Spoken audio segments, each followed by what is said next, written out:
Optidux. Vous le connaissez peut-être hein, si vous suivez un petit peu Twitter. Il a dégoté les boîtes des différents accessoires de la PS5. C'est la première fois qu'on peut les voir. On avait vu, je vous avais présenté les boîtes de la console. Alors, regardez, le petit chargeur de DualSense, en fait, c'est assez amusant. Il ressemble à une mini PS5, vue du dessus. C'est plutôt rigolo. Mais ce dont je voulais vous parler, c'est plutôt ça. C'est la télécommande.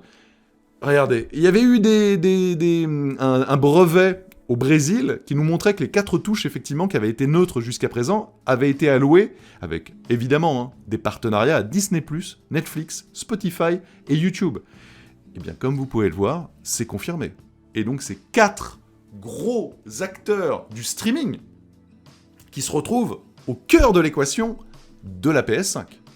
Netflix, Disney+, YouTube. Vous pourrez regarder les émissions directement pour la télécommande.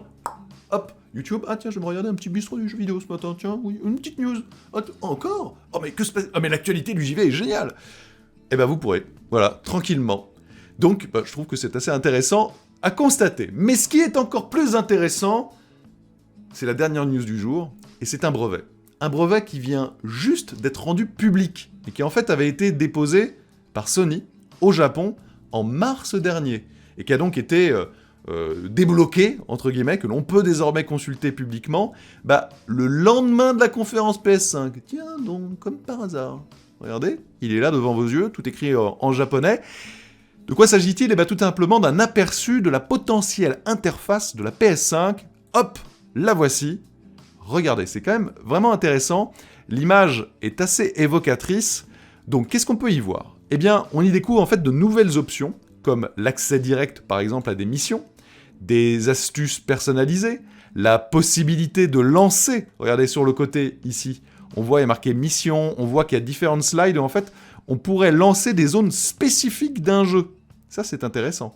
On pourrait aussi éditer des parties, créer des événements, et on aurait énormément d'éléments sociaux qui sont intégrés un petit peu plus haut, regardez, voilà, avec toutes les choses là. Et quand on lit un peu, on se rend compte qu'en fait, c'est des infos sur la progression de vos amis, sur la capacité peut-être de voir carrément des zones qu'ils auraient déjà visitées, ou pas. Et ce fameux bouton Create sur la manette, dont pour l'instant on ignore à peu près tout, hein.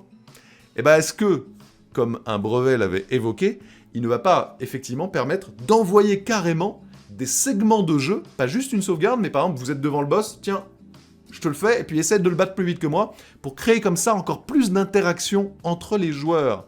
Et intéressant, et mon petit doigt, il n'est pas bien grand, mais il est là, me dit que je suis persuadé qu'on découvrira cette interface avant le lancement de la console, donc le 19 novembre prochain, via un post de blog, comme ils l'avaient fait pour la DualSense, comme ils l'ont fait pour pas mal d'informations, histoire de mieux comprendre un peu ce que PlayStation nous réserve à ce niveau-là. Vous savez, hein, Xbox a déjà communiqué et a déjà montré l'interface, mais Sony, c'est encore le mystère mystérieux.